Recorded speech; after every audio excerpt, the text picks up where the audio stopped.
Honestly, I think we should just trust our president in every decision that he makes, and we should just support that, and be faithful in what happens. Do you trust this president? Yes, I do. En 1999 lanza su álbum debut Baby One More Time y se vuelve el más vendido de su época. Britney Spears comenzó a trabajar desde niña y fruto de su esfuerzo, talento, disciplina, la disquera Jive Records construye un personaje que en su segundo álbum, Oops, I Did It Again, vendió 1.3 millones de copias en su primer semana de lanzamiento.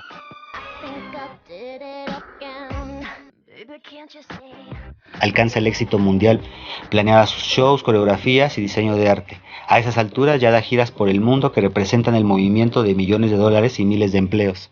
Independientemente del gusto musical de cada quien, Britney Spears es sin duda uno de esos pocos casos de éxito tan brillantes que permanece fortaleciendo el sueño capitalista, la joven que de la nada construye un imperio. La serie que ahora abordamos se titula Britney vs. Spears y es una investigación documental sobre el juicio de emancipación del artista.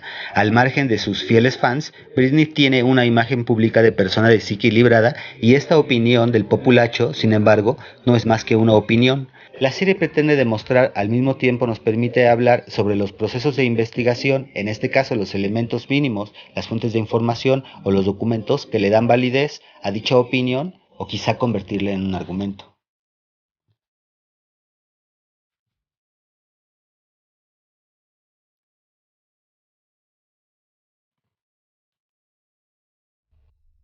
Ordeno y establezco e instituyo, como mi universal heredera de todos mis reinos después de mis días, a la ilustrísima princesa doña Juana, mi muy querida y amada hija primogénita.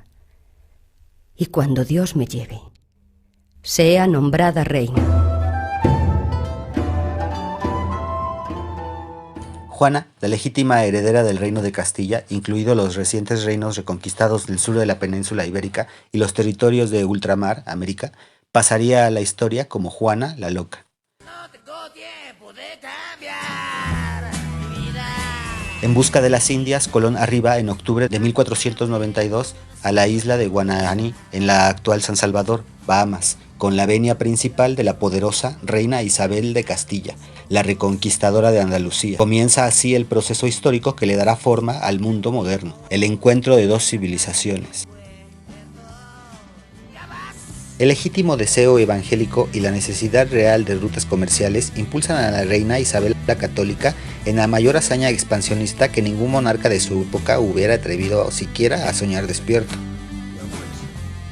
En la cúspide de su reinado, la soberana se va quedando sin opciones. Tras el matrimonio de su hija menor Juana con el duque de Borgoña, vienen las muertes de sus hijos mayores, y con ello, su legado y su amado país peligra ante las ambiciones del esposo, el rey Fernando de Aragón, y el yerno, Fernando el Hermoso. Tras la muerte de la reina Isabel, la princesa Juana, ahora reina, se ve envuelta en tramas, intrigas y complots palaciegos que rodean a la corona, con ella como el centro del botín de la herencia de su madre. Pronto es traicionada por su esposo. Tras la muerte de Felipe el Hermoso, Juana busca la ayuda de su padre, el rey Fernando de Aragón, y el rey Fernando de Aragón la recluye. Se niega siquiera a verla y empieza a gobernar los territorios de Castilla en su nombre. Cuando el rey Fernando muere, y hasta 2 años después, la reina Juana se entera, pero ya es tarde. Es entonces su hijo quien, a costas de su supuesta incapacidad, se nombra emperador, Carlos V de Alemania y I de España.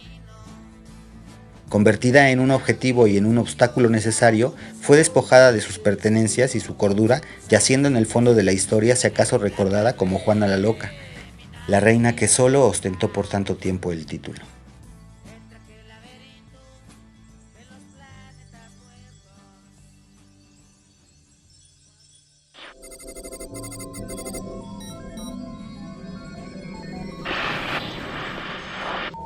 El juicio que Britney enfrenta en contra de su padre, el señor Spears. En el 2008, tras los escándalos de divorcio y la custodia por sus hijos, Britney Spears es declarada incapacitada y el señor Jamie Spears con ello obtiene la custodia temporal del artista. Un año después obtiene la custodia total. La serie muestra documentos presentados en el juicio en los cuales el señor Spears argumenta que, aunque Britney es capaz de dar conciertos y giras alrededor del globo, es al mismo tiempo incapaz de elegir sus amistades, sus tiempos o decidir sobre sus propias finanzas e incluso su carga de trabajo. Hasta la fecha del 2021 es sujeta a la tutela total por parte de su padre. Esto implica que él decide sobre las fechas y conciertos, sobre el manejo de sus cuentas, desde las relacionadas a su carrera hasta las de su cartera personal, y también sobre las personas con quien sí y con quien no la estrella pudiera relacionarse. La periodista Jenny Eliscu y la cineasta Erin Lee Karp entrevistan al doctor que certificó la primera vez incapacitada a Britney. El psiquiatra geriátrico, en clara incomodidad ante las cámaras, aclara que este tipo de veredictos de tutelaje se ejecutan en personas incapacitadas mentalmente y que en ningún caso, excepto el de Britney, las personas tuteladas trabajan, como definitivamente Britney sí lo hacía. Lo interesante es que los documentos que aporta la investigación son del juicio del 2008 y 2009 que la cineasta recibió en el otoño del 2020 y de los cuales la periodista ya tenía conocimiento, pues en el 2009 había participado en el fallido intento de emancipación de la cantante. Además de los archivos de investigación, los entrevistados y entrevistadas son personas reales con carreras reconocidas en la medicina, el derecho y la psiquiatría.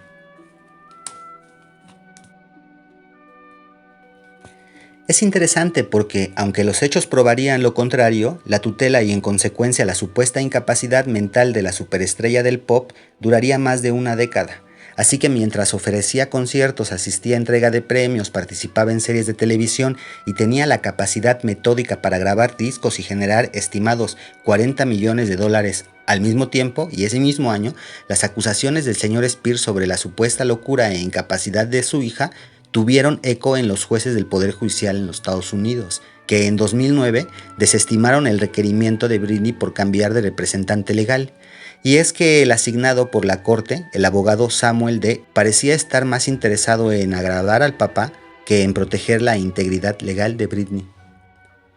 Sobre decir que la asignación de ese caso, el desarrollo del mismo y el que Britney fuera considerada incapaz, le procuró a dicho abogado $3 millones en el transcurso. En julio de 2021 fue la audiencia de Britney y en la corte ella declara que tras la gira de 4 años y el show de televisión en Las Vegas estaba muy cansada, que los realizó pues estaba presionada por contratos obligados por su padre. Declara que no es feliz y culpa a su padre y a todos quienes la rodean de su sufrimiento y la explotación a la que ha sido sometida los últimos años.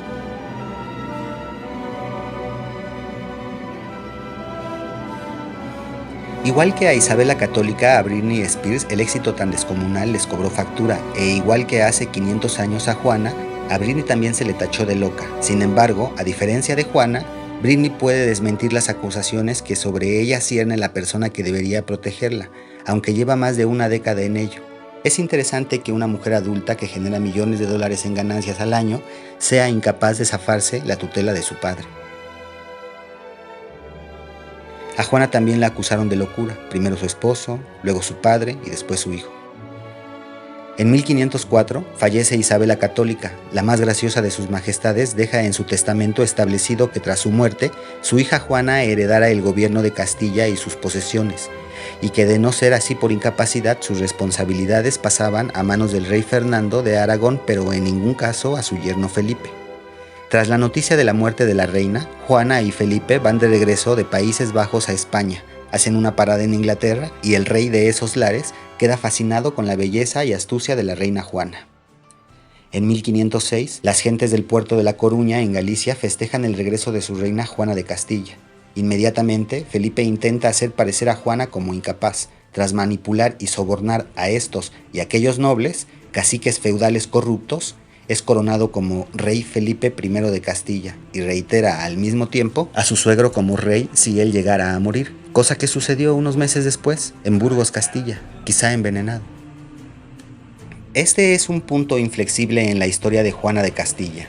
El rey Fernando, que en ese momento de finales de 1506 estaba en Nápoles dominando sus dominios, emprende el regreso a Castilla para encontrarse con su hija y supuestamente apoyar en la regencia del reino. En 1507 la encierra bajo engaños en un convento. La reina no sospechaba que, lo que parecía una amable invitación de su padre se convertiría en la prisión para el resto de sus días.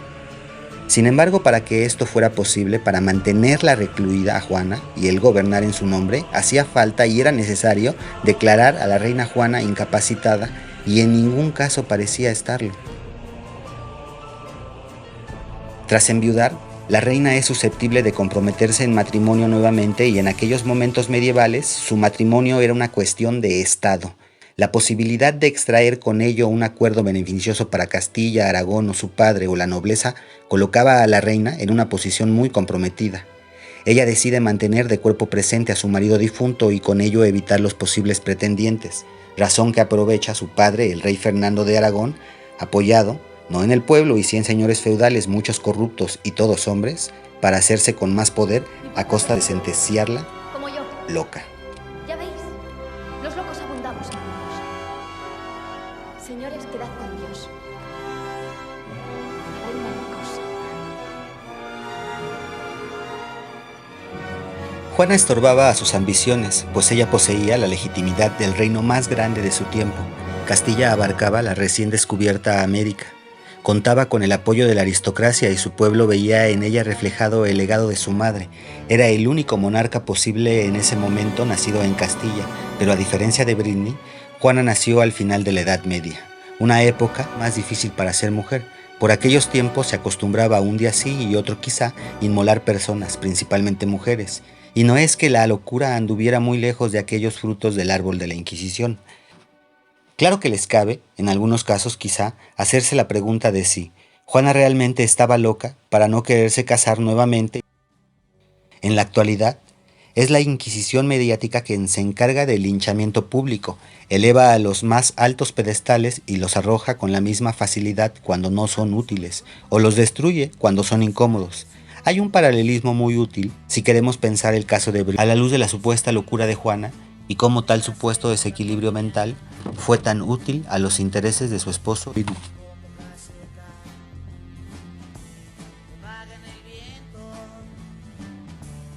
Vuelo imaginario sobre historias de concreto. Navego en el mar de las voces altas. Muy clavado en momentos de semánticas gastadas. Igual si fuera una nube escupida sobre el cielo. Dibujo insatisfecho mis huellas en el invierno, ya que yo